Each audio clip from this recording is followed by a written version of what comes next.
ഈ സ്തോത്രം. കർത്താവേ, അങ്ങയുടെ തിരുവചനത്തിന് മുമ്പിൽ അടിയങ്ങൾ ഇരിക്കുകയാണ്. നിന്റെ ആത്മാവിനെ അയച്ച് ഞങ്ങളെ അഭിഷേകം ചെയ്യണം. ബലഹീനനായ അടിയനോട് കൂടെ ഇരുന്ന് ബലപ്പെടുത്തണം. കേൾക്കുന്ന നിന്റെ മക്കളുടെ ഹൃദയങ്ങളോട് അവിടുന്ന് പ്രവർത്തിക്കണം. യേശുവിൻ്റെ ധന്യനാമത്തിൽ അടിയങ്ങൾ അപേക്ഷിക്കുന്നു. കൃപയോടെ കേൾക്കണമേ. ഇന്ന് ഏവൻഗെലിയോനായി വായിച്ച വിശുദ്ധ മത്തായി എഴുതിയ സുവിശേഷം 20-ാം അധ്യായം 25 മുതലുള്ള വാക്യങ്ങളാണ് ഇന്നത്തെ ധ്യാനത്തിൻ്റെ ടെക്സ്റ്റായി ഞാൻ എടുത്തിരിക്കുന്നത്. ഇന്നത്തെ വിഷയവുമായി ബന്ധപ്പെട്ട് നമ്മൾ ആ വേദഭാഗം ധ്യാനിക്കുമ്പോൾ അതിൻ്റെ കോണ്ടെക്സ്റ്റ് നമ്മളൊന്ന് അറിഞ്ഞിരിക്കുന്നത് നല്ലത്. Context of the text. Mathai എഴുതിയ സുവിശേഷം 20-ാം അധ്യായം വായിക്കുമ്പോൾ യേശുവിൻ്റെ അമ്മയുടെ സഹോദരി യേശുവിൻ്റെ അടുത്ത് വന്ന് യേശുവിനോടൊരു കാര്യം പറയുകയാണ്. നിന്റെ കസിൻസായ എൻ്റെ മക്കൾ നീ രാജ്യത്വം പ്രാപിച്ചു വരുമ്പോൾ ഒരാൾ നിന്റെ വലത്തും ഒരാൾ നിന്റെ ഇടത്തും ഇരിക്കാനുള്ള വരം നൽകണം എന്ന് പറഞ്ഞു. നിന്റെ സഹോദരങ്ങൾക്ക് ദൈവരാജ്യത്തിൽ നിന്റെ വലത്തും ഇടത്തും ഇരിക്കാനുള്ള വലിയ പദവി നൽകണം എന്ന് പറയുമ്പോൾ യേശു പറയുകയാണ്, എൻ്റെ ഇടത്തും വലത്തും ഇരിക്കാനുള്ള പദവി നൽകുന്നത് എൻ്റെ അവകാശത്തിൽപ്പെട്ട കാര്യമല്ല. പക്ഷെ ഒന്ന് ഞാൻ പറയാം, എൻ്റെ പിന്നാലെ വരുന്നവൻ സ്ഥാനമാനങ്ങൾക്ക് വേണ്ടി മത്സരിക്കുന്നവനോ സ്ഥാനമാനങ്ങൾ സ്വപ്നം കണ്ട് നടക്കുന്നവനോ ആകാൻ പാടില്ല. കാരണം മനുഷ്യപുത്രൻ ശുശ്രൂഷ ഏൽപ്പാൻ വന്നവനല്ല, ശുശ്രൂഷ ചെയ്യാൻ വന്നവനാണ്. ആ പാരഗ്രാഫ് അവസാനിക്കുന്ന 28-ാമത്തെ വാക്യം 2 കൊച്ചു വാക്കുകളായി ചുരുക്കി പറഞ്ഞാൽ മനുഷ്യപുത്രൻ വന്നതുപോലെ തന്നെ എന്ന് പറഞ്ഞു. യേശുവിനെ അനുഗമിക്കുന്നവനുള്ള നിയോഗം എന്താണെന്ന് ചോദിച്ചാൽ മനുഷ്യപുത്രൻ വന്നതുപോലെ തന്നെ ഈ ഭൂമിയിൽ ജീവിപ്പാൻ ദൈവം വിളിച്ച ആളുകളാണ് നമ്മൾ. എന്നാൽ ഏതാണ്ട് 21 നൂറ്റാണ്ടുകൾ കഴിഞ്ഞിട്ടും സങ്കടകരമായ സത്യം, ഇന്നും വലത്തും ഇടത്തും ഇരിക്കാനുള്ള വ്യഗ്രതയിൽ സ്ഥാനമാനങ്ങൾ അടിച്ചു മാറ്റാനുള്ള ശുശ്രൂഷയായി ക്രിസ്തീയ ശുശ്രൂഷയെ കാണുകയും അതിനുവേണ്ടി മേലധികാരികളെ പ്രീതിപ്പെടുത്തുകയും മേലധികാരികളെ വാഴ്ത്തി പുകഴ്ത്തുകയും ചെയ്ത് ഇടത്തും വലത്തും സീറ്റ് സംഘടിപ്പിക്കാനുള്ള തത്രപ്പാടിലാണ് ഇന്നത്തെ ക്രൈസ്തവ സഭ എത്തിപ്പറ്റിയിരിക്കുന്ന ഏറ്റവും സങ്കടകരമായ ഒരവസ്ഥ. ദാസ്യത്വത്തെക്കുറിച്ച് പ്രസംഗിക്കും, ഡിസൈപ്പിൾഷിപ്പിനെ കുറിച്ച് പറയും, ശിഷ്യത്വത്തെക്കുറിച്ച് പറയും. പക്ഷെ നേതാവായിരിക്കാനാണ് എല്ലാവർക്കും ആഗ്രഹം. രാഷ്ട്രീയത്തിലായാലും സഭയിലായാലും സമൂഹത്തിലായാലും മേലധികാരികളെ പ്രീതിപ്പെടുത്തി വലിയ വലിയ വാചകങ്ങൾ വിളിച്ചു പറഞ്ഞ് തിരുവാതിര നടത്തി കാരണഭൂതങ്ങളെ ഉണ്ടാക്കി സ്ഥാനങ്ങൾ അടിച്ചു മാറ്റുന്ന ലോകത്താണ്. അത് രാഷ്ട്രീയത്തിൽ നടക്കുമ്പോൾ നമ്മൾ അവരെ കുറ്റം പറയുമെങ്കിലും ദാസന്മാരുടെ ശുശ്രൂഷ ചെയ്യാനായി ഇടക്കെട്ടും കെട്ടി ഇറങ്ങി ഞങ്ങൾ ഇതിനേക്കാൾ എത്രയോ കഷ്ടമാണ് എന്നോർക്കുമ്പോൾ നിങ്ങളോട് മാപ്പ് ചോദിക്കാൻ മാത്രമേ ഇപ്പോൾ അവസരമുള്ളൂ. കാരണം ശുശ്രൂഷ ചെയ്യാൻ മനസ്സില്ലാതെ ഇടത്തും വലത്തും ഇരിക്കാൻ അവസരം നോക്കി നടക്കുന്ന ഒരു വലിയ സമൂഹത്തിൻ്റെ നടുവിലാണ് നാം ജീവിക്കുന്നത്. ഇന്ന് നമ്മെ ചലഞ്ച് ചെയ്യാനായി സഭ പറയുകയാണ്, ശിഷ്യത്വം ക്രിസ്തുവിനോട് കൂടെ കുരിശിൻ്റെ വഴിയിൽ യാത്ര ചെയ്യുന്നതാണ്. എന്താണ് ക്രിസ്ത്യൻ ഡിസൈപ്പിൾഷിപ്പ്? വളരെ വേഗം 2-3 കാര്യങ്ങൾ നിങ്ങളുടെ ശ്രദ്ധയിൽ കൊണ്ടുവന്ന് അവസാനിപ്പിക്കാം. Self denial is A mark of a disciple. Self denial is A mark of a disciple. ഒരു ശിഷ്യൻ്റെ യോഗ്യത, അടിസ്ഥാന യോഗ്യത സ്വയം ത്യജിക്കാനുള്ള മനസ്സാണ്. ചിലതൊക്കെ വേണ്ടെന്ന് വെക്കാനുള്ള ആത്മധൈര്യമാണ്. ഈ ലോകത്തിൽ ലഭിക്കാവുന്ന ഒരുപാട് കാര്യങ്ങൾ വേണ്ട എന്ന് വെക്കാനുള്ള മനസ്സുള്ളവന് മാത്രമേ കർത്താവിൻ്റെ കുരിശിൻ്റെ വഴിയിൽ യാത്ര ചെയ്യാൻ സാധ്യമാകുകയുള്ളൂ. വേദപുസ്തകത്തിലുടനീളം കൽദയരുടെ പട്ടണമായ ഊരിൽ നിന്ന് ദൈവത്തിൻ്റെ വിളി കേട്ടിറങ്ങിയ അബ്രഹാമിനെ ഉൽപ്പത്തി പുസ്തകം 12-ാം അധ്യായത്തിൽ നമ്മൾ കാണുന്നുണ്ട്. അബ്രഹാമിനെ ദൈവം വിളിക്കുമ്പോൾ അബ്രാമിനോട് ദൈവം പറയുന്നൊരു കാര്യമുണ്ട്. നീ നിന്റെ ദേശത്തെയും നിന്റെ ചാർച്ചക്കാരെയും നിന്റെ പിതൃഭവനത്തെയും വിട്ട് ഞാൻ നിന്നെ കാണിപ്പാനിരിക്കുന്ന ദേശത്തേക്ക് പുറപ്പെടുക. വിടുക, വിടുക, അതാണ് ദൈവത്തിൻ്റെ വിളി. പ്രാപിക്കുക, പ്രാപിക്കുക എന്നതാണ് ആധുനിക മുദ്രാവാക്യം. അങ്ങനെ ഇറങ്ങിത്തിരിഞ്ഞ അബ്രഹാം പിതാവിൻ്റെ മക്കളാണ് നമ്മൾ. സ്വന്തം ദേശവും സ്വന്തം നാടും സ്വന്തം കുടുംബവും ഉപേക്ഷിച്ച് ദൈവത്തിൻ്റെ പിറകെ ഇറങ്ങിത്തിരിച്ച അബ്രഹാമിൻ്റെ ബാക്കി പത്രമാണ് നമ്മൾ. പ്രിയപ്പെട്ടവരെ, വേദപുസ്തകം മുഴുവൻ നമ്മൾ നോക്കിയാൽ ഒരുപാട് കാര്യങ്ങൾ പറയാമല്ലോ. കുർബാന മധ്യേ അധികം പ്രസംഗിക്കുന്നത് അധിക പ്രസംഗമാണെന്ന് അറിയാവുന്നത് കൊണ്ട് വളരെ വേഗം ഞാൻ മുന്നോട്ട് നീങ്ങുകയാണ്. പുതിയ നിയമത്തിലേക്ക് വരുമ്പോൾ യേശു തൻ്റെ പരസ്യ ശുശ്രൂഷ ആരംഭിക്കുമ്പോൾ തൻ്റെ ശിഷ്യഗണത്തിലേക്ക് ആളെടുക്കാൻ ആഗ്രഹിച്ച് ഗലീലക്കടലിൻ്റെ കരയിലൂടെ യാത്ര ചെയ്യുമ്പോൾ തങ്ങളുടെ നിത്യവൃത്തിക്കായി ഗലീലക്കടലിൽ മീൻ പിടിച്ചുകൊണ്ടിരുന്ന രണ്ട് സഹോദരന്മാരെ കാണുന്നു. അന്ത്രയോസ്, പത്രോസ് എന്ന് പറയുന്ന രണ്ട് സഹോദരന്മാരെ. അവരെ കണ്ടിട്ട് അവരോട് പറയുകയാണ്, ഫോളോ മീ. അവിടെ എഴുതി വച്ചിരിക്കുന്ന വാചകം അതിഭയങ്കരമാണ്. അവർ ഉടനെ യേശുവിനെ അനുഗമിച്ചു എന്നാണ്. ദേ ഫോളോഡ് അറ്റ് വൺസ് എന്നാണ് അവിടെ എഴുതിയിരിക്കുന്നത്. ആ നിമിഷത്തിൽ വള്ളവും വലയും ഉപേക്ഷിച്ച് കുടുംബത്തിലേക്കുള്ള സന്ധാരണ മാർഗത്തിന് വകയുണ്ടാക്കിക്കൊണ്ടിരുന്നവർ അതുപേക്ഷിച്ച് യേശുവിൻ്റെ പിറകെ ഇറങ്ങുകയാണ്. അല്പം കൂടെ മുന്നോട്ട് ചെല്ലുമ്പോഴാണ് ഇപ്പോൾ ഞാൻ ആദ്യം പ്രതിപാദിച്ച സഹോദരന്മാർ അപ്പനോടൊപ്പം ഇരുന്ന് വല നന്നാക്കിക്കൊണ്ടിരിക്കുന്നത് കണ്ടു. അവരോടും യേശു അതേ വാചകം പറയുകയാണ്, ഫോളോ മീ. അവിടെ എഴുതി വച്ചിരിക്കുന്ന വാചകം അപ്പനെയും പടകിനെയും വിട്ട് യേശുവിൻ്റെ പിറകെ പോവുകയാണ്. ദൈവരാജ്യം ആരംഭിക്കുന്നത് അങ്ങനെയാണ്. അവരിൽ ഒരാളെക്കുറിച്ചാണ് ഇന്ന് നമ്മൾ ധ്യാനിക്കുന്നതെന്ന് അച്ഛൻ ഓർമ്മിപ്പിച്ചല്ലോ. ആരാണ് കുരിശിൻ്റെ വഴി തിരഞ്ഞെടുക്കാൻ ആഗ്രഹിക്കുന്നവർ? ത്യാഗം സഹിക്കാൻ ആഗ്രഹിക്കുന്നവർ ആരാണ്? സെൽഫ് ഡിനയലാണ് ഒരു ശിഷ്യൻ്റെ മുഖമുദ്ര എന്ന യാഥാർത്ഥ്യം മറക്കരുത്. ഒരു പട്ടാള മേധാവി അന്നത്തെ യുദ്ധതന്ത്രം ചർച്ച ചെയ്യുകയാണ്.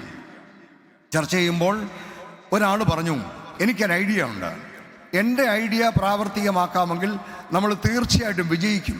പക്ഷെ ഒരു കാര്യമുണ്ട്, ചില ആളുകൾ കൊല്ലപ്പെട്ടേക്കാം.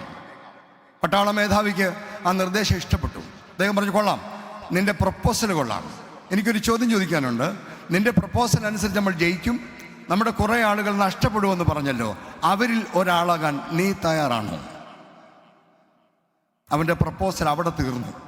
ആരെങ്കിലും മരിച്ച് നമുക്ക് വിജയം കൈവരിക്കാൻ സാധിക്കുമെങ്കിൽ നല്ലതാണെന്ന് പറയുന്നവനോട് പട്ടാള മേധാവി ചോദിക്കുന്നു, ആ നഷ്ടപ്പെടുന്ന ആളുകളുടെ കൂട്ടത്തിൽ ഒരാളാകാൻ നീ തയ്യാറാണോ? ക്രിസ്തീയ ശിഷ്യത്വം സ്വയം ത്യജിക്കാനുള്ള മനസ്സാണ്. സൗത്ത് ആഫ്രിക്കയിലെ യുവ വക്കീലന്മാരുടെ കൂട്ടത്തിൽ അതിപ്രഗത്ഭനായിരുന്ന ആളാണ് മോഹൻദാസ് കരംചന്ദ് ഗാന്ധി എന്ന് പറയുന്ന മനുഷ്യൻ.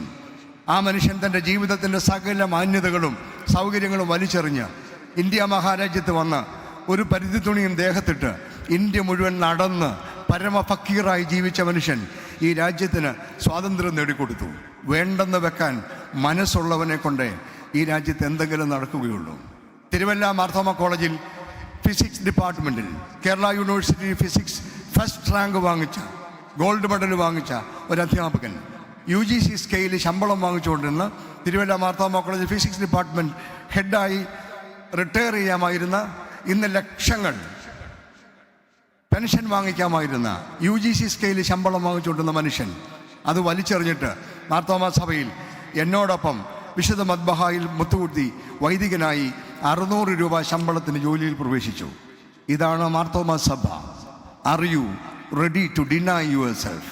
ഇന്ന് സ്ഥാനമാനങ്ങൾ അടിച്ചു മാറ്റാൻ ഒരു യോഗ്യതയില്ലെങ്കിലും 2 കസേര ഒപ്പിക്കാൻ പരക്കം പായുന്ന ക്രൈസ്തവ സഭയോട് ദൈവത്തിന് ചോദിക്കാനുള്ളത്, are you ready to be a disciple? If you want to be a disciple, you have to remember that the mark of a disciple is self denial. Are you ready to deny yourself? 2, cross bearing is the lifestyle of a disciple. Cross bearing is the lifestyle of a disciple. കുരിശെടുത്ത് നടക്കാനുള്ള മനസ്സാണ് ഒരു ശിഷ്യൻ്റെ ജീവിത രീതി എന്ന് പറയുന്നത്. നാൾതോറുമുള്ള ഒരു കുരിശെടുക്കലാണ്. കർത്താവ് പറയുന്നുണ്ടല്ലോ, ഒരുവൻ എൻ്റെ പിന്നാലെ വരുവാൻ ഇച്ഛിച്ചാൽ തന്നെത്താൻ ത്യജിച്ച് തൻ്റെ ക്രൂശ് എടുത്ത് എന്നെ അനുഗമിക്കട്ടെ. കുരിശെന്ന് പറയുന്നത് അഭിമാനത്തിൻ്റെ സിമ്പലാണെന്ന് നാം കരുതിപ്പോയി. ആരാധിക്കാനുള്ള എന്തോ ആണ് എന്ന് നാം കരുതിപ്പോയി. എന്നാൽ കുരിശ് പിന്തുടരാനുള്ള ഒരു ജീവിത രീതിയാണ് എന്ന് കർത്താവ് പറയുകയാണ്. മുമ്പ് കുരിശിൻ്റെ വഴി എന്ന പേരിൽ തീർത്ഥാടനങ്ങളുണ്ടായിരുന്നു. മറ്റ് മതവിശ്വാസികൾക്ക് മല കയറലിൻ്റെ ത്യാഗമുണ്ടായിരുന്നു.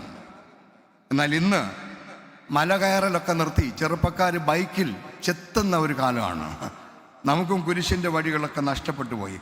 പൗലോസപ്പോസ്തലൻ പൗലോസാണല്ലോ ഇന്ന് രണ്ടാമത് നമ്മൾ ആദരിക്കുന്ന ആളാണ്. പൗലോസ് പറഞ്ഞ വാചകം നമുക്കറിയാമോ?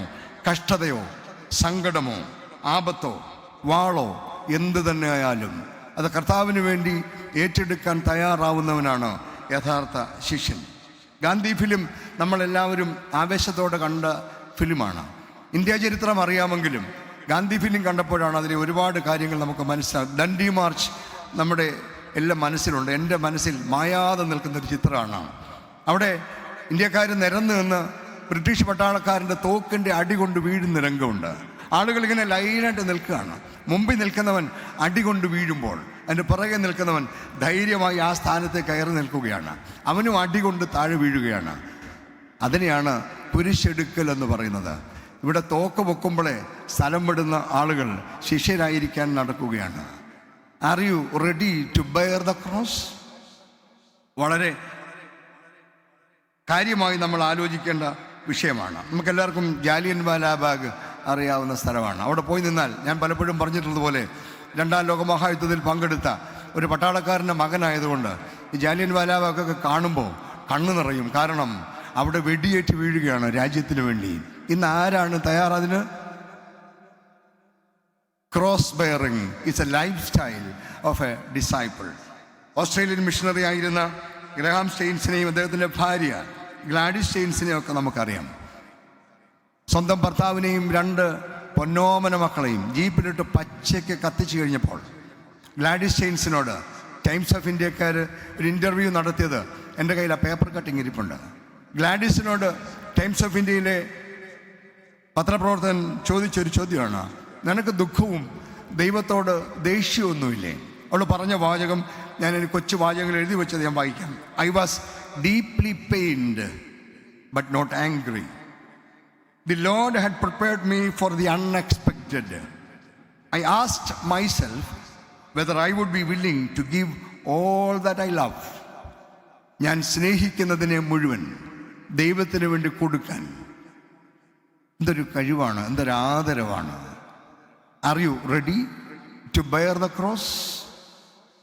ക്രൂശ് ഒഴിഞ്ഞു പോകാനുള്ള ശ്രമത്തിലല്ലേ നമ്മൾ?